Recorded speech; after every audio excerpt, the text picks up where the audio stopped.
This was the night my husband tried to make me look small, and ended up exposing everything he should have feared.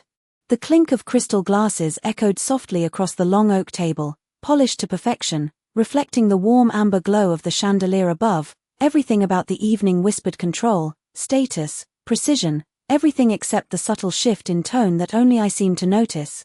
Jason Miller sat across from me, relaxed, confident, playing the perfect host, yet every word he let slip carried a quiet edge, the kind that doesn't cut immediately but lingers just enough to make others lean in, to listen closer, to judge without realizing it. Emily's always preferred the quiet life, he said lightly, a smile curving at the corner of his mouth as a few guests exchanged amused glances. I smiled too, gently, predictably, exactly as expected, because reacting now would have ruined everything. And I needed him comfortable, I needed him careless. The conversation flowed, wine was poured, laughter rose and fell like a rehearsed performance, yet beneath it, something was building.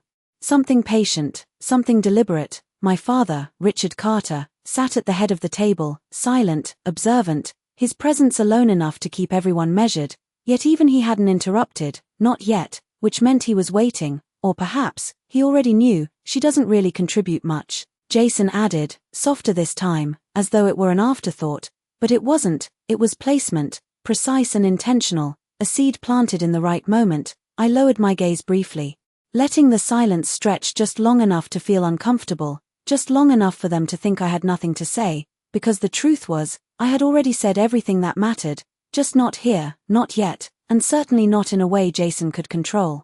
Jason paused just long enough to let a few polite chuckles ripple across the table, and that was the moment he miscalculated, because people only laugh when they feel safe, and tonight, safety was an illusion he did not realize I had already taken away from him. I lifted my glass slowly, not to drink, but to give my hands.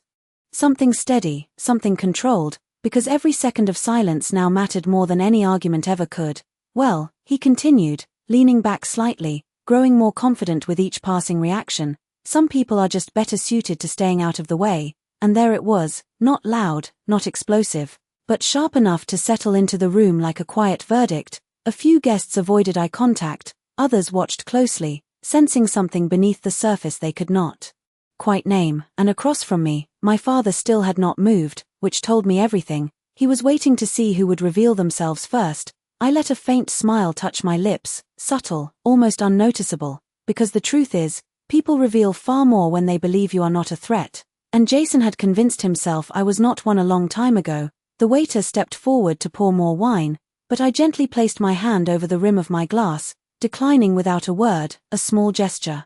Yet it shifted something, because now, for the first time that evening, the rhythm of the table did not belong to him anymore. It paused, just slightly, just enough, and in that pause, he spoke again, faster this time, filling the space he no longer controlled. I mean, let's be honest, he said, glancing around for agreement, she's never really handled anything important, and that was when I realized he was no longer performing for them, he was trying to convince himself, which meant he had already started to lose, he just did not know it yet.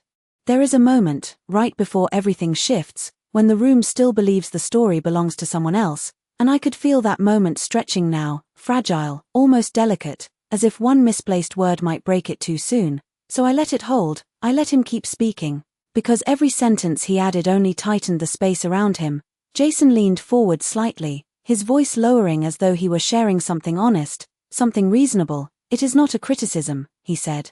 Though it clearly was, it is just reality, and a few heads nodded, cautiously, not in agreement, but in comfort, because it is always easier to agree with the loudest voice than to question it. I traced the edge of my plate with my finger, slow, measured, as if I were detached from it all, but in truth I was counting, not seconds, but patterns, watching how easily he filled silence, how quickly he sought approval, how unaware he was of the line he had already crossed. And then, almost imperceptibly, my father shifted in his seat, not enough to draw attention, but enough to signal something had changed, because Richard Carter never moved without reason, and Jason did not notice. Of course he did not, he was too focused on maintaining control, on shaping the narrative before anyone else could. You know how it is, he added with a faint laugh, turning to the guests, some people just are not built for pressure, and that was when the energy at the table subtly fractured, because now it was no longer about me, It was about him needing them to agree, needing validation,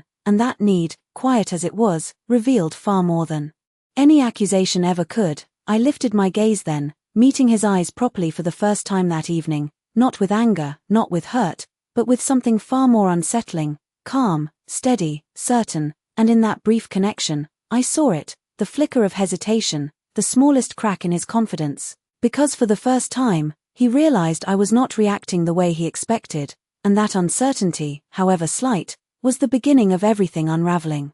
The moment he noticed the shift, he tried to recover it, and that was his second mistake, because control, once questioned, is never fully regained the same way. Jason straightened slightly, adjusting his tone as though refining his point, but the ease was gone now, replaced by something tighter, something forced. Of course, everyone has their role, he added quickly, attempting to soften what had already been said, but the room did not respond the same way this time. The laughter did not return, the glances between guests lingered a second too long, and silence, once his ally, had turned into something heavier, something that pressed against every word he chose. I let that silence expand again, deliberately, because now it was no longer empty, it was filled with doubt, with questions no one dared to voice. I reached for my glass, then paused, as if reconsidering, a small hesitation, but enough to draw attention, enough to anchor the moment, because when everything else slows, people begin to notice details. And details are where truth hides. My father finally spoke, not loudly, not sharply, but with a calm authority that immediately settled the room. And what would you define as important, Jason? He asked, his voice measured, almost conversational, yet impossible to ignore. It was not a challenge, not on the surface, but it carried weight, the kind that required a careful answer. And for the first time that evening, Jason hesitated, just for a fraction of a second, but it was there, unmistakable. His eyes flickered, calculating, adjusting, searching for the right response, because now the narrative was no longer entirely his to control, providing, making decisions, handling real responsibility. He replied, choosing his words more carefully now, but in doing so, revealing something else entirely, because he had just defined a standard he did not realize I had already surpassed. I lowered my gaze again, hiding the faintest trace of a smile, because the line had been drawn, not by me, but by him, and soon, he would have to stand on it. The most dangerous thing about a question is not how it is asked, but who is forced to answer it, and now every eye at the table had shifted, subtly but undeniably, toward Jason, waiting, measuring, because my father did not ask idle questions. Jason cleared his throat lightly, a small, almost invisible attempt to steady himself, but the rhythm he once controlled was no longer his, and he could feel it slipping. Well, I think we all understand what that means, he said, offering a thin smile. Trying to regain familiarity, trying to pull the room back to his side, but no one laughed this time, no one filled the silence for him, and that was when the imbalance became clear. I let my fingers rest gently against the table, perfectly still now, no more small movements, no more distractions, because the moment had shifted from observation to inevitability. He had defined importance as control, responsibility, decision-making, and without realizing it, he had walked directly into the one place he could not defend. My father leaned back slightly, studying him, not with disapproval, but with interest, as if allowing him the space to continue, to reveal more, to commit further. Of course, Jason added, more quickly now, not everyone is suited for that kind of pressure, and there it was again, the repetition, the need to reinforce his position, because somewhere beneath his confidence, doubt had already begun to take root, and doubt makes people repeat themselves, makes them over-explain, makes them expose what they are trying to hide. I lifted my gaze once more, meeting his eyes with that same calm, unwavering stillness, and this time, I did not look away, not immediately. I held it just long enough for him to feel it, just long enough for the room to notice the difference, because silence, when used correctly, does not make you invisible, it makes you unavoidable, and in that moment, he understood something he could not quite articulate, that I was no longer part of his narrative. I was about to become the one who rewrote it entirely. There is a quiet point where tension stops building and starts turning, and if you listen closely, you can feel exactly when the room begins to lean in a different direction. Jason felt it too, even if he did not fully understand it yet. His posture adjusted again, more rigid now, less natural, as though he were holding something in place that no longer wanted to stay there. I only mean what is best for everyone, he said, softer this time, attempting to reclaim reason, to sound composed, but the shift in his tone carried something else, something closer to defense than confidence, and that was all I needed, because once someone begins to defend themselves without being attacked, they reveal the pressure they are under. I exhaled slowly, almost inaudibly, letting the moment stretch just 1 second longer than expected, then another, because people are drawn to what is not said, far more than what is. My father remained still, his silence now heavier than any interruption could have been, allowing the weight of Jason's words to settle fully, to be examined without distraction, and for the first time that evening, someone at the far end of the table shifted uncomfortably, not because of what had been said, but because of what had not been answered. I tilted my head slightly, a small movement, deliberate, controlled, and finally, I spoke, not loudly, not abruptly, but with a calm clarity that cut through the air without effort. "And what would you say I have been doing all this time?" I asked, my voice steady, measured, leaving no room for misinterpretation. The question did not challenge him directly, but it forced him into something far more difficult. It required him to define me, publicly, in front of witnesses who were no longer entirely on his side, and that is where narratives begin to collapse, not when they are attacked, but when they are questioned in a way they cannot easily escape. Jason blinked once, just once, but it was enough. Because hesitation, even for a moment, breaks the illusion of certainty, and once that illusion cracks, everything beneath it begins to show. The most revealing answers are the ones that take too long to form, and Jason's silence now carried more weight than anything he had said before. He opened his mouth slightly, then closed it again, his eyes shifting for just a moment as he searched for something that would hold, something that would sound certain, but certainty had already slipped beyond his reach. You have been supporting things at home," he said finally, his voice no longer as steady, no longer as assured, and the moment those words left him, the weakness in them became clear, because even he did not believe they were enough. A faint movement passed through the guests, not quite a reaction, but a recognition, a quiet awareness that the balance had shifted in a way that could not be undone. I allowed a small pause to settle between us, not interrupting, not correcting, just letting his answer exist exactly as it was, incomplete, insufficient, and far too small for the picture he had tried to paint. "At home," I repeated softly, not as a challenge, but as a reflection.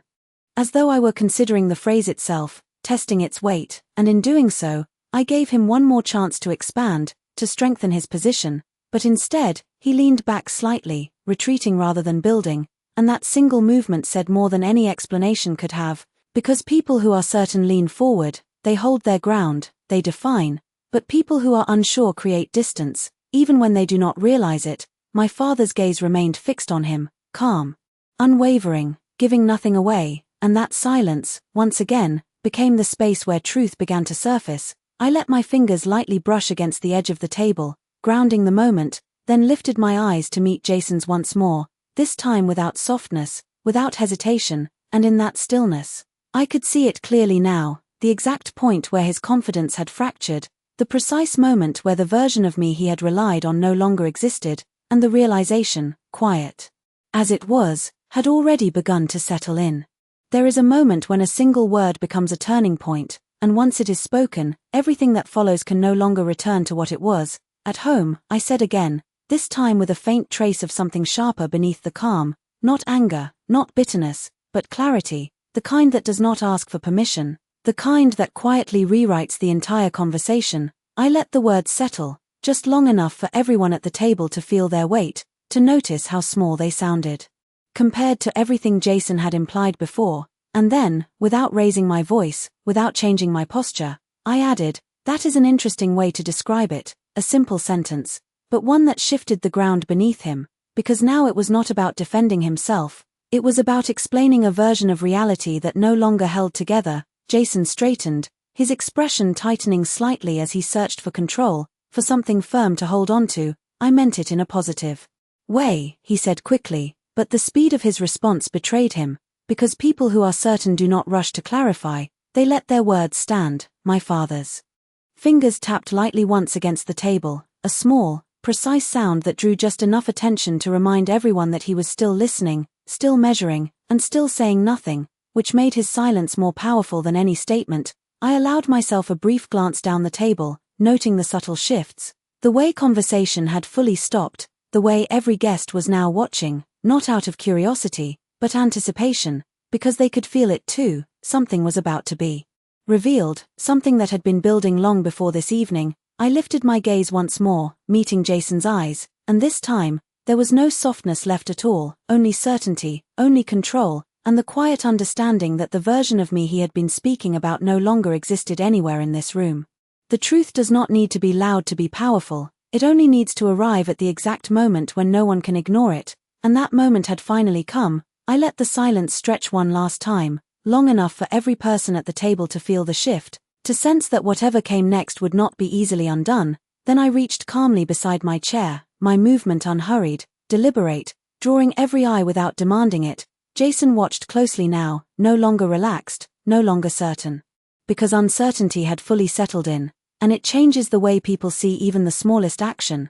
I placed a slim folder on the table in front of me, not forcefully, not dramatically, just enough to be noticed, just enough to anchor what I was about to say. "You are right about one thing," I said quietly, my voice steady, controlled. "Not everyone is built for responsibility." I paused, letting his own words echo back to him, reframed, repositioned, and for the first time that evening, he did not interrupt. He could not, because now he was listening, truly listening. I opened the folder slowly, revealing a set of neatly arranged documents, their presence alone enough to shift the energy in the room, because paper carries weight when it represents something real, something verified, something undeniable. My father's gaze lowered briefly toward the table, then returned to me, and in that brief movement, there was recognition, not surprise, which meant he understood more than he had shown over the past 18 months. I continued, my tone calm, almost conversational. "I have been handling several matters quietly." Another pause,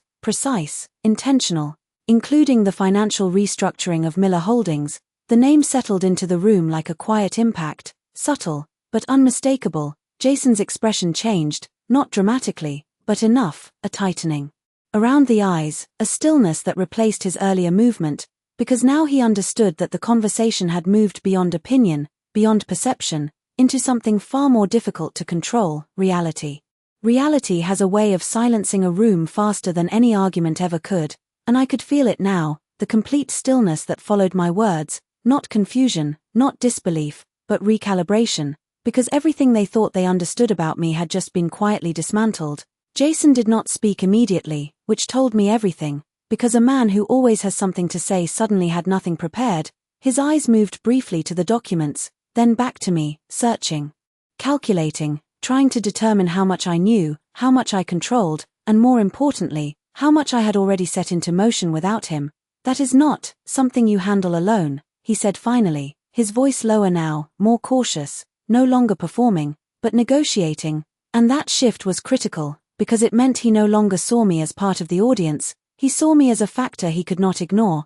I tilted my head slightly, acknowledging his point without conceding anything. "You are right," I replied calmly. "It is not something handled alone." A brief pause, just enough to let the words settle before continuing, which is why it was necessary to involve the appropriate people. I did not rush, did not elaborate too quickly, because information, when released in controlled portions, carries far more weight. My father's gaze remained steady, but there was a subtle change now, a quiet approval in the way he watched, not interfering, not guiding, simply allowing the moment to unfold exactly as it should. I gently turned one page within the folder, the soft sound of paper shifting drawing attention once more. There were certain inconsistencies, I added, my tone unchanged, almost neutral, financial decisions that required review, and that was when the final layer of tension settled into place, because now this was no longer about perception or opinion, it was about facts, and facts do not bend to confidence, they stand on their own. And in that moment,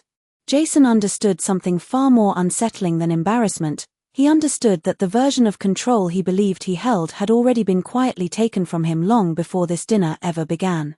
The moment control slips, people reveal who they truly are, not through what they say, but through what they cannot hide, and Jason was no longer hiding it. The tightness in his expression, the slight delay in every response, the way his posture had shifted from open confidence to contained tension, it was all there now, visible to anyone willing to look closely. "Inconsistencies can be interpreted in many ways," he said carefully, choosing each word as though it might be used against him.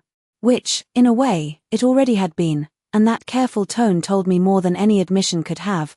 because certainty does not need to be measured, it flows naturally. But this was calculation. I let a brief silence follow his statement, not rejecting it, not accepting it, simply allowing it to exist in the space between us, where it quickly began to lose strength on its own. Of course, I replied, my voice calm, almost agreeable. Interpretation matters, a slight pause, just enough to draw his focus fully back to me, which is why everything was reviewed independently. The word independently settled differently, heavier, more final, because it removed any suggestion of bias, any room for dismissal. My father's gaze shifted briefly toward the documents again, then back to Jason, and in that single movement, there was a quiet shift in authority, subtle, but unmistakable. The balance had changed, and it was no longer in Jason's favor. A faint movement passed through the guests, not conversation, not reaction, but awareness, the kind that spreads silently when people realize they are witnessing something significant. I turned another page slowly, not to reveal everything at once, but to control the pace, to ensure that every detail landed exactly as intended. The findings were quite clear, I continued, my tone steady, leaving no space for interruption, patterns that could not be overlooked, and that was when the weight of it fully settled, not just on Jason, but on everyone at the table, because this was no longer a private matter. It had become something witnessed, something shared, and once truth is seen by others, it cannot be quietly dismissed. It becomes reality, undeniable and permanent. The truth does not need to raise its voice to be heard, it only needs the right moment, and as the weight of my words settled across the table, I realized that moment had already passed. Everything that needed to be understood was already clear. Jason did not argue further. He could not because he lacked words, but because none of them would hold against what had already been placed in front of him. The documents remained where I had set them, quiet, precise, undeniable, and for the first time that evening, he looked at them not as an interruption, but as something final, something he could not reshape. I closed the folder gently, the soft sound marking the end of something far larger than the conversation itself. It was never about being seen, I said calmly, my voice steady, not directed at him alone, but at the room, at the space that had once judged me so easily. It was about being prepared. A brief pause followed, not for effect, but because there was nothing left to rush, nothing left to prove. My father inclined his head slightly, a subtle acknowledgement, not of victory, but of clarity, and in that small gesture, everything aligned. The silence that followed was no longer uncomfortable, it was resolved, complete, the kind that comes when truth has settled exactly where it belongs. I rose from my seat without urgency, without hesitation, and as I did, I felt the shift fully, not just in how they saw me, but in how I